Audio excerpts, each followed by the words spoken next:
Hi everyone, welcome to Every Sunday Story Time. Today we are going to read a lovely story about a little otter learning a new skill. So let's get started. Little by Little by Stewart and Layn Marlow.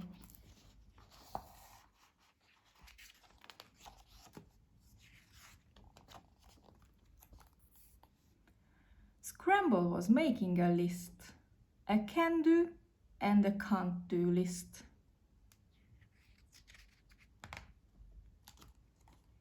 The can-do side was much longer than the can't-do side.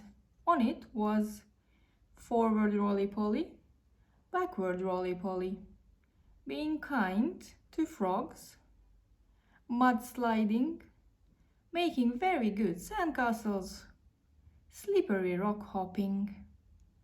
The can't-do side was much shorter. It just said swimming.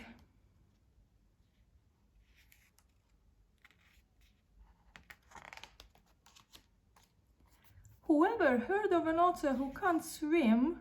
Asked Beaver. What? Not at all, said Bear. Not even a little, at your age. All your friends can swim.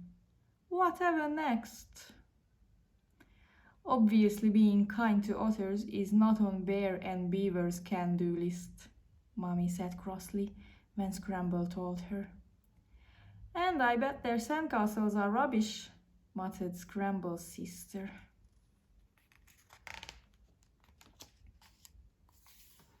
Sometimes Scramble would pretend he could swim, but really he was hopping very, very quickly along the riverbed. Other times he would run along the riverbank, trying not to be left behind by his friends as they spun and tumbled through the water. But most days, Scramble would simply sit on his favorite slippery rock, wishing and wishing, from his whiskers all the way down to his toes, that he could swim.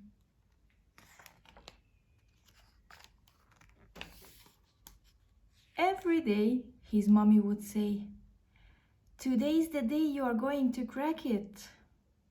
And every day, it wasn't. Then one sunny Monday, Scramble and his sister were watching their friends jumping off the highest ever rock into the deepest ever pool below. "You have got to start small," his sister said. "Small?" said Scramble. "Yes, small," she said. "Come on, today really is the day to start small. Believe it, little brother, starting small turns can't do into can do." So on that Monday, Scramble started small. He hopped along the riverbed, keeping his toes off the bottom just that bit longer every time. On Tuesday, he did higher hops and floating, with holding on in between.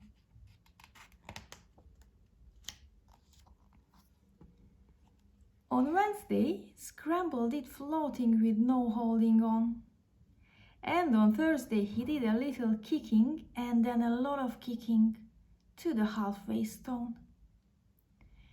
On Friday, Scramble splashed and kicked and swam the whole width of the river from one bank to the other, all by himself.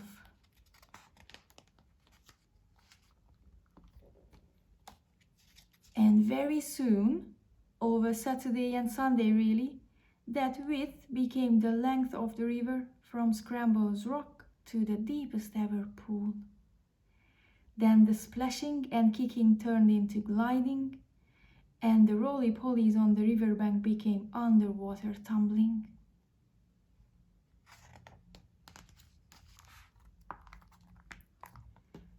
And on Sunday evening, as all his friends and family gathered along the riverbank to cheer him on, Scramble jumped off the highest ever rock into the deepest ever pool.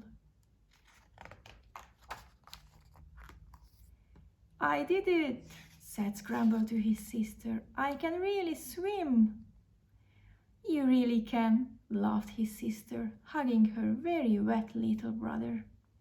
You see, you started small and finished big.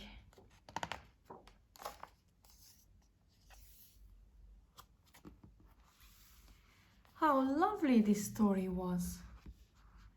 Scramble was really brave, I think. He wanted to learn to swim so much and he didn't give up, kept trying, and he finally made it. I hope you liked the story too. Thank you for joining me today. Stay tuned for more stories. See you next time.